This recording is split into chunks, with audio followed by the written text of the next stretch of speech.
Yes, Geordies, welcome back to another episode. Hope everyone's well, better than yesterday at least, because I generally think I could feel the frustration in the comments of my last video. By the way, I want to say thank you to everybody that watched, commented on my last video, because the views are going up, the comments are going up, and I'm struggling to keep up because after a video, I start preparing for the next video, so I'm never on my phone. I'm always just locked in, making another video. So this video today was actually prepared last night, and that's why I haven't gone back to everybody in the comments, but I will get back to everybody in the comments. But anyways, getting back to Newcastle United, because I generally get the feeling that people are losing hope, and I understand why, but I'm not losing hope. I'm not losing Nick Pope. Actually, we might probably even lose Nick Pope as well, but generally, I'm not losing hope.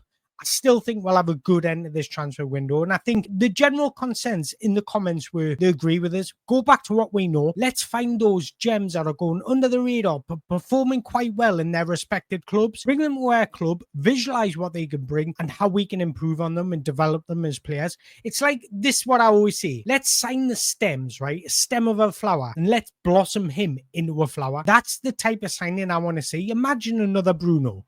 Imagine another Isak. It would be absolutely beautiful. And I think that's what we should be going back to, because it's put us in the position that we are, and we're not ready to change yet. We still need to build a squad. Once we build that squad, then we can start targeting better and bigger players. But for now, let's just stick to what we know, because we're still growing. We're still at the premature side of this Saudi takeover, in my opinion, because it's going to take a long time and we're probably ahead of schedule already. So let's not jump the gun. Let's keep on going after these little gems that we can bring in. And speaking of little gems, I have got a video prepared today, and that video is looking at goalkeepers. Now, this is the first time I've ever done a goalkeeper scout report on YouTube. So if it is terrible, let us know in the comments, and I will never do it again. Don't worry, you won't hurt my feelings. I'm a big boy.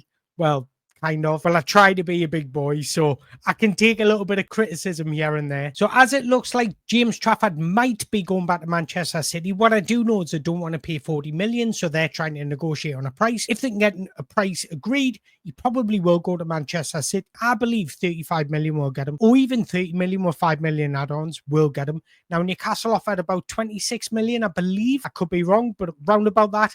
And if it's 4 million, in today's market for a goalkeeper that you know can be your goalkeeper for the next 10 years, that's nothing. And this is what's frustrating fans. So the three goalkeepers we're going to be looking at today is Diogo Costa of Porto, Suzuki of Parma, and Chevalier from Lille. But guess what? Last night we did make a signing, and no, it wasn't a player, but we did sign a new technical director. And that's 33-year-old Sudarson. Yeah.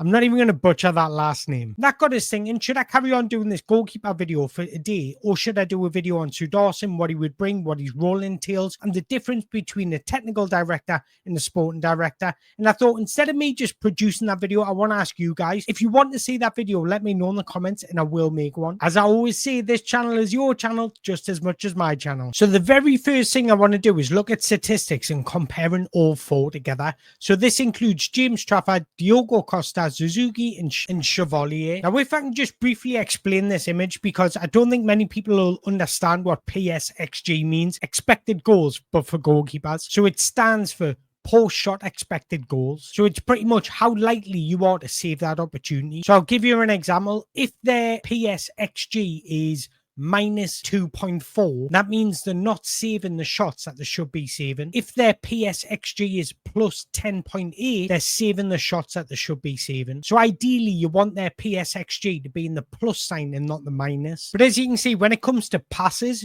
James Trafford is ahead of everybody. Now, that could be down to Burnley's style of play in comparison to the others. For example, Burnley's style of play is completely different to what Parma's style of play is. So naturally, James Trafford will have more touches of the football. And as you can see, James Trafford doesn't make as many saves or save percentage as the other guys. That's probably because Burnley dominated possession, so they didn't give away as many chances as the others. So I did have a look at their expected goals against per team, and the team with the highest expected goals, so the team that gave away the most chances, was Parma. So Suzuki faced the most shots. Then it was Chevalier at Lille. Then it was Diogo Costa at Porto. Then it was James Trafford at Burnley. So what I'm trying to say is James Trafford faced the least big opportunities than all the others. That's why I don't just like having a look at how many goals they've conceded, because their defense in front of them is quite important, but also the style of play is quite important. So now let's have a look at exactly why Eddie Howe wanted James Trafford, because he had a phenomenal season last season, but he wanted them even before last season. Now, last season, he was incredible. Against Europe's top 5 leads, kept the most clean sheets with 29 out of 45 games. He had the highest save percentage of 84.5%. He had the least goals against per 90 with 0.36. He only conceded 16 goals in the league, and he finished third for the most passes throughout the season with 1,429. In comparison, last season, Nick Pope only made 593 passes. So James Trafford has doubled the amount of passes that Nick Pope gives you. So the reason why Eddie Howe wanted James Trafford is not only is he a good shot stopper, but he brings that extra ability in possession. Now, the reason why I put this graphic in there is because I always say my biggest concern about James Trafford is his physicality and his ability to prevent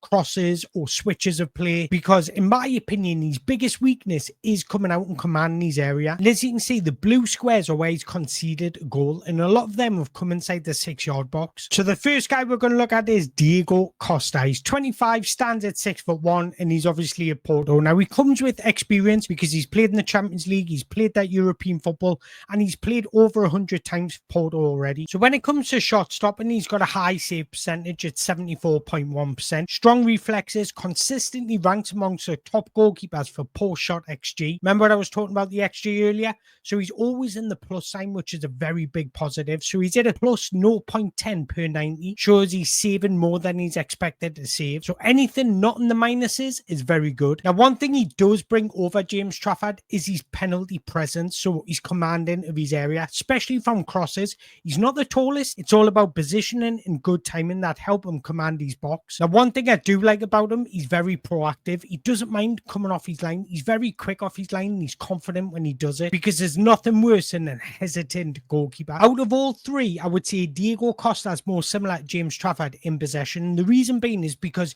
he's extremely composed, confident, comfortable with the ball at his feet. But what he brings over James Trafford is that expansive passing range. James Trafford usually prefers short passes, very rarely goes long and direct, whereas Diogo Costa has that variation. But what I really enjoy about him in possession, he's confident in baiting the press. When you can bait the press, that opens up extra passing lanes, but it also frees up a teammate to receive the pass. So he definitely helps Porto initiate attacks and beat the first line of press. You've got to think of Porto's style of play as well. They consistently have possession in their league. They're one of the best teams in their league.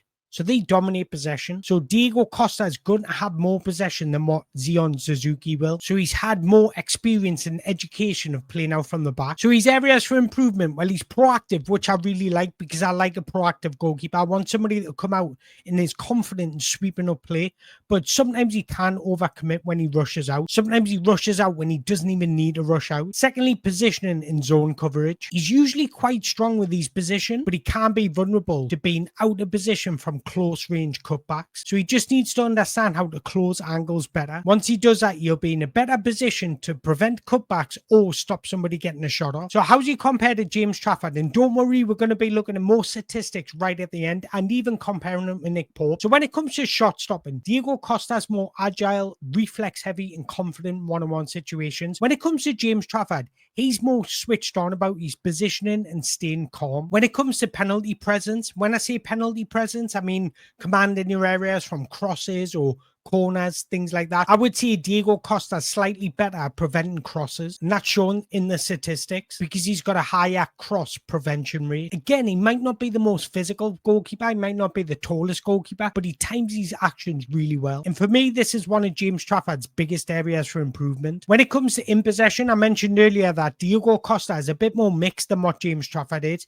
He doesn't mind going long. However, he does need to quicken up his decision maker in counter-attacking situations. But he's got a surprisingly better completion rate than James Trafford. He's completing 78.5% of his passes, whereas James Trafford's only completing 72.9%. But also in possession is one of James Trafford's standout features. But he prefers to keep it short rather than going long. But his best quality is how composed he is under pressure. When it comes to sweeping up roles, Costa's more proactive. He excels in high line systems because Porto play a high line, whereas James Trafford is a little bit more conservative. He's not hesitant, he's confident coming out, but he prefers to maintain position. Now, Burnley did play with a deeper line than what Porto does, so Costa's probably been given those instructions to come out and sweep up, whereas James Trafford probably hasn't. So the next guy we're going to look at is Suzuki. So we're going to look at him individually and then again comparing him with James Trafford and look at statistics right at the end. So he's 22. He's the tallest out of them all. He stands at 6'3", and he had an excellent season in Parma last season. Shot stopping, he's got a shot stopping save of 69.9%. Strong reflexes, excellent athleticism, reach and handling skills. Now he's a lot more wider and broader than the other guys.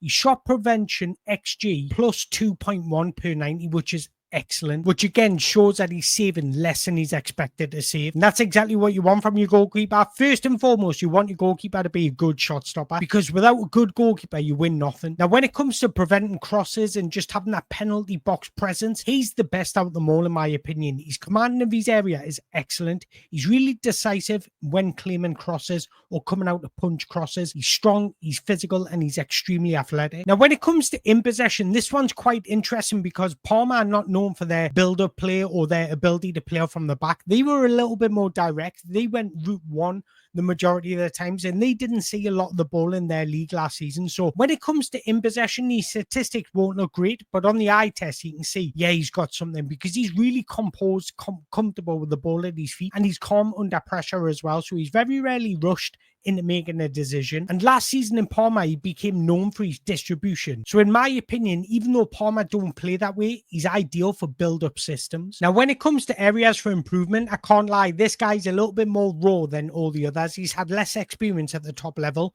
One thing I've noticed is, what I love about him is how big he makes himself. I love a goalkeeper that makes himself absolutely big for as long as possible.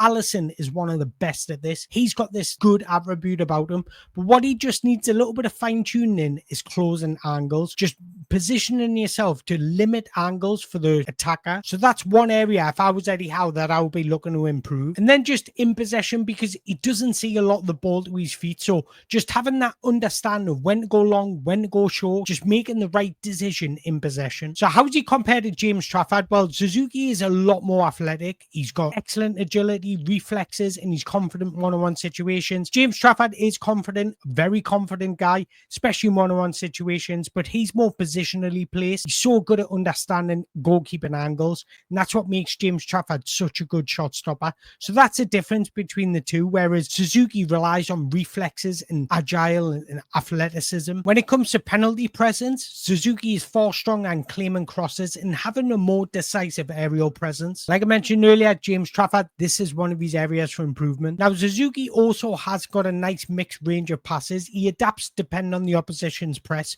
So if he has time to go short, he will go short. But if he can see an opportunity to go long, he will more likely go long.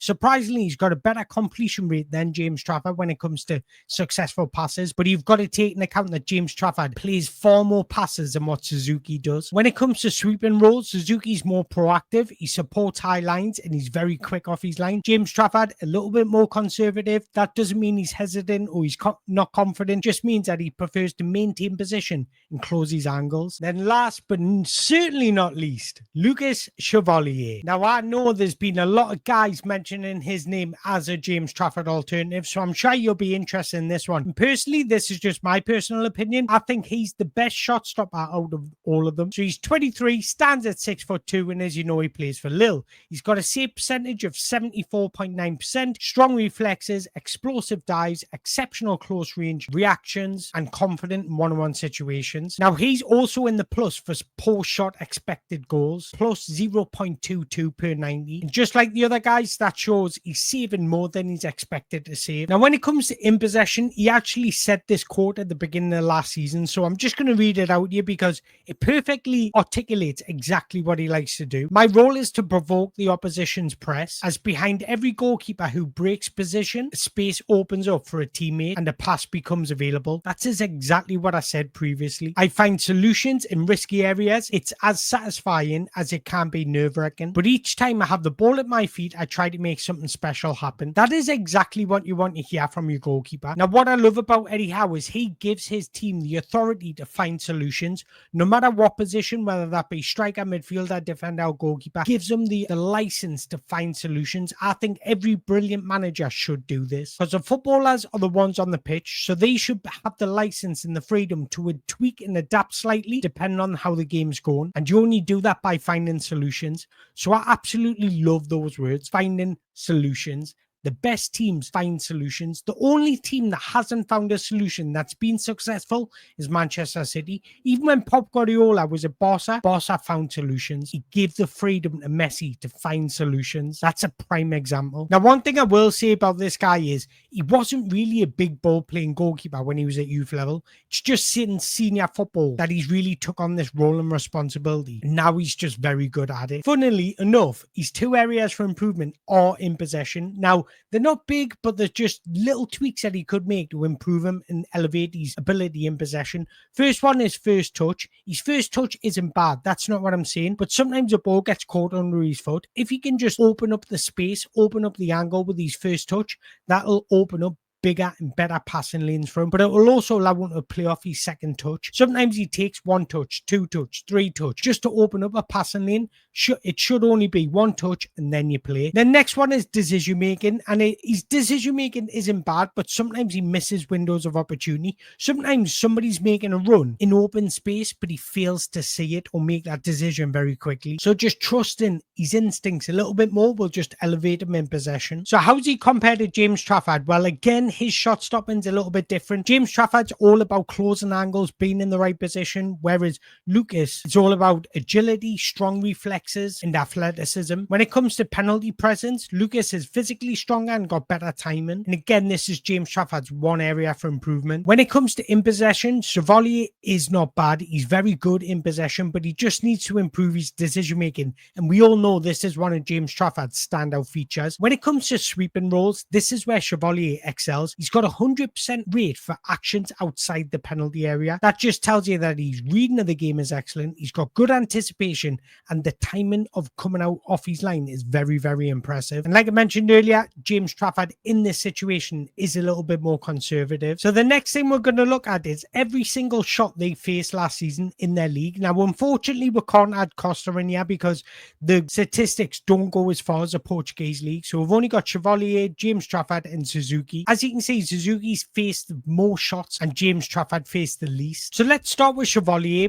As you can see, he's conceded 35 goals from 91 shots, which, in my opinion, needs to improve slightly. But what I don't like on here is how many central shots he's conceding. There's far too many going in the center of the goal, so his reactions, his positioning needs to be a little bit better, in my opinion. Whereas James Trafford very rarely concedes centrally because he's very good at closing angles and better with his positioning. Now, one thing that is clear on all three, diving to their left-hand side, because they're all naturally right-handed, that diving to their left-hand side is their weak spot, especially with Suzuki and Chevalier. But as you can see for James Trafford, when he's diving down to his right, he's a lot more comfortable and he hasn't conceded low in that right-hand corner where he has low in the left-hand corner. So looking at those maps, I would say there's positives and negatives for them all, and they're pretty similar. I would say the positives are they are saving a lot of shots from different areas and having a different variety of saves. The negatives are getting low into that left-hand corner. That looks like their weak spot on all three of them. So how do each three compare statistically to each other? And then this is them side by side in comparison to James Trafford. So you've got Diogo Costa against James Trafford,